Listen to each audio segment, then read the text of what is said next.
Hello guys, my name is X Lins. I am 21 years old, so now I'm gonna introduce my group member. This is Lavinia, our group leader, just like Jenny Blackpink, I guess. And this is beautiful lady in the group. Her name is Rebecca Santiago.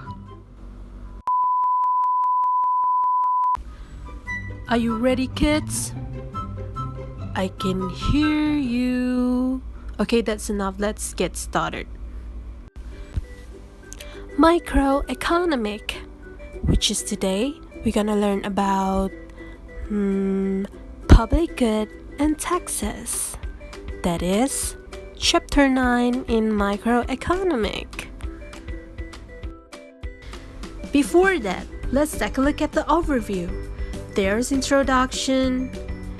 There's the different kinds of goods. There's the use of common resources. There are externalities and taxes. The introduction.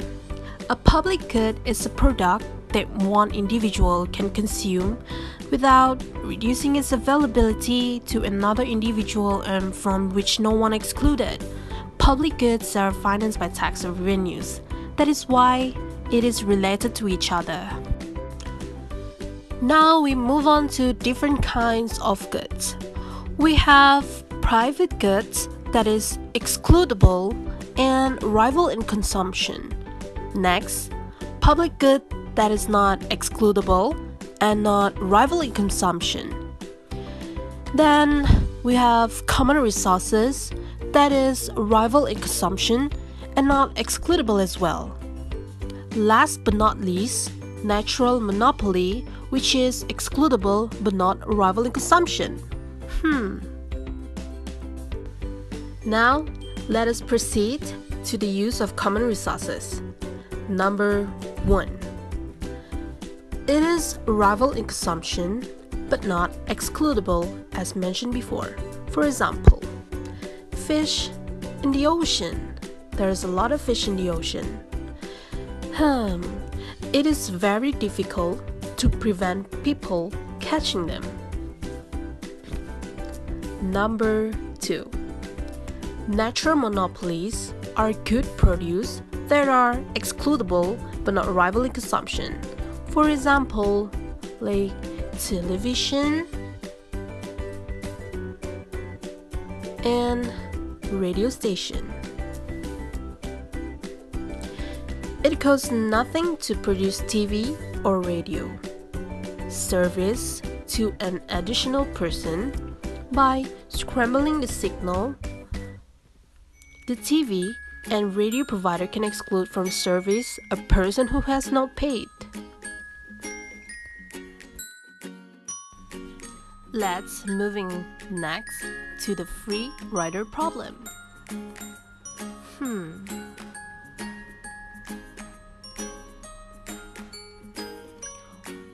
What is free rider problem? Did you guys have any idea on what is free rider problem?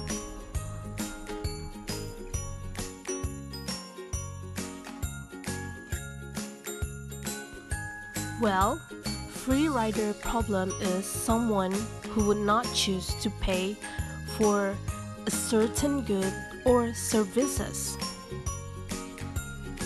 but would get in anyway since it's provided as a public good. For example, a person unwillingly to pay for a new public park or the other public facilities. But would use it if it were built.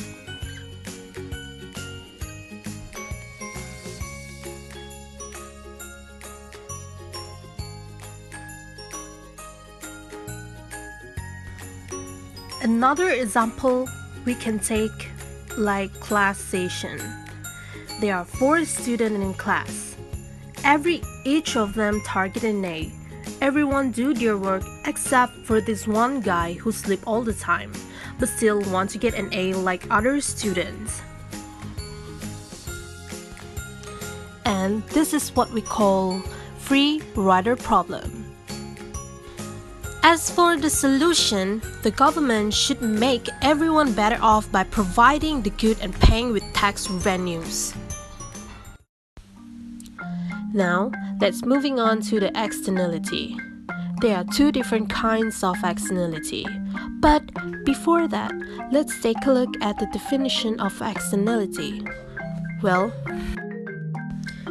externality defined as economic side effect of a good and service.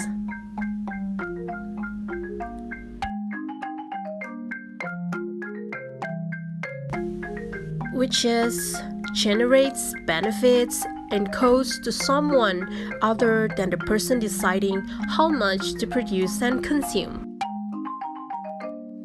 So this is it. There are two different kinds of externality. The first one is negative externality.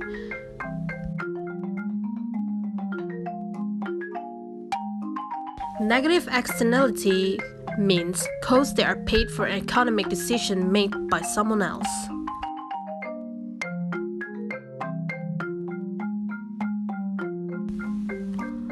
For example, a company decides it will be cheaper to dump its sewage into a public lake, causing local residents the cost of being unable to enjoy the lake for recreation. Next externality is positive externality. Positive externality means are beneficial side effects to people who do not pay for a good and services.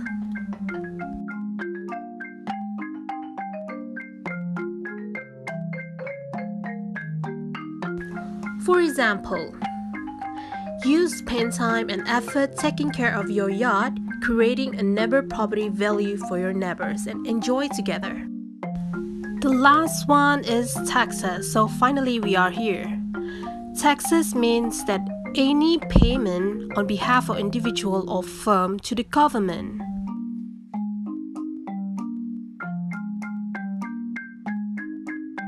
Taxes are used to pay for all government services. Taxes. Taxes consist of direct and indirect taxes and may be paid in money or its level equivalent.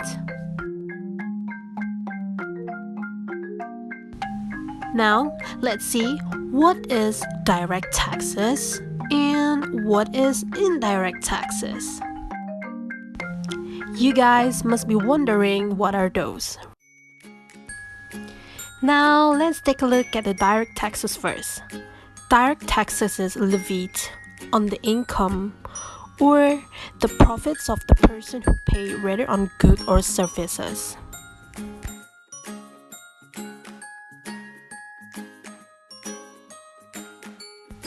An example for direct taxes is companies and individual income.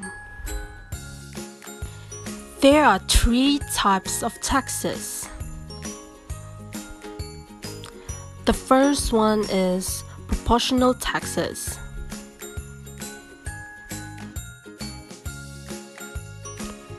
Next, we have progressive taxes. And the last one is regressive taxes.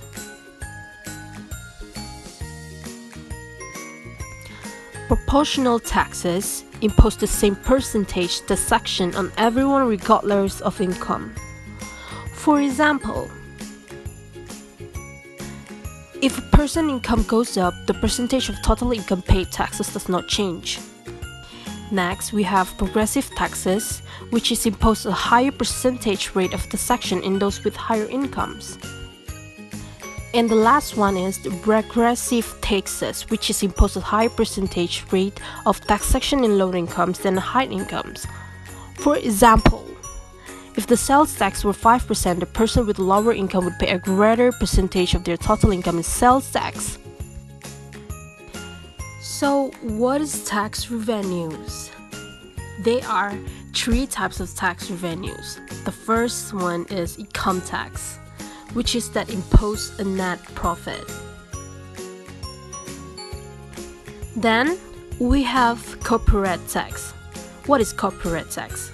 Corporate tax refers to income, capital, and net worth.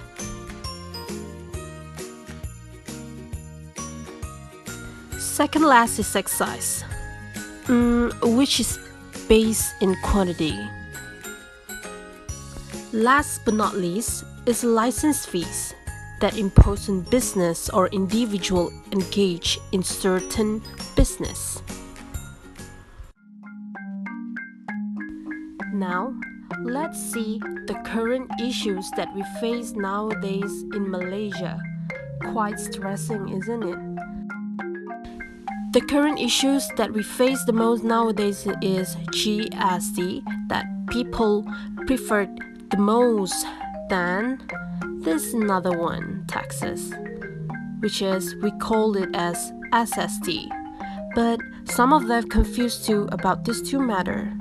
So, what is GST and SST? Let's find out. GST is the good and services tax. Is a value-added tax levied on most goods and services sold for domestic consumption. For example, consumers that purchase goods and service need to pay the taxes.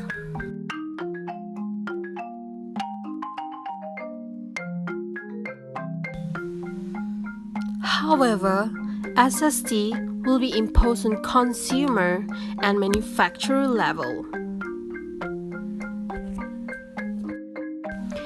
SST should burden public less, right?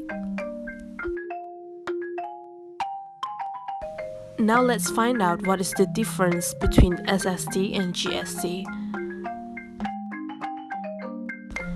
GST will impose a tax on each level supplier and retailer. For example, from manufacturer, wholesaler, retailer, and retailer to an end customer. However, SST is usually applied to customers who purchase goods from retailer and exposed to double taxation. The implement of cost is not comprehensive. Public goods and taxes are just finished. So, this is the conclusion. In conclusion, a public goods such as national defense and law order are neither non-rival and non-excludable in consumption because people do not have to pay to use them. They have incentive to free ride and firms have no incentive to provide them. Therefore, the government provides public goods using cost-benefit analysis to determine how much to provide. For example, a public bus. For taxes, GST is better for Malaysia economy because GST is based on consumption rather than income.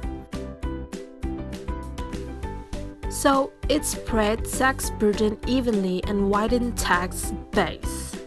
This allows for the government to have wider scope for tax collection and diversity away from the direct taxes.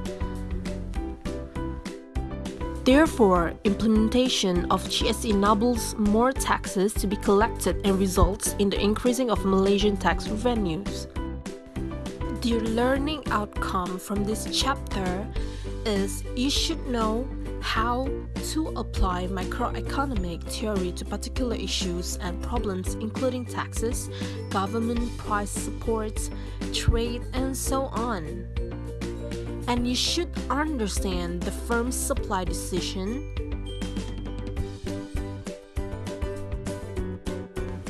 industry supply, and globalization change. Before we ended this video, we would like to say thank you very much for giving us an opportunity to produce this learning video of microeconomics in order to accomplish our group assignment. Bye!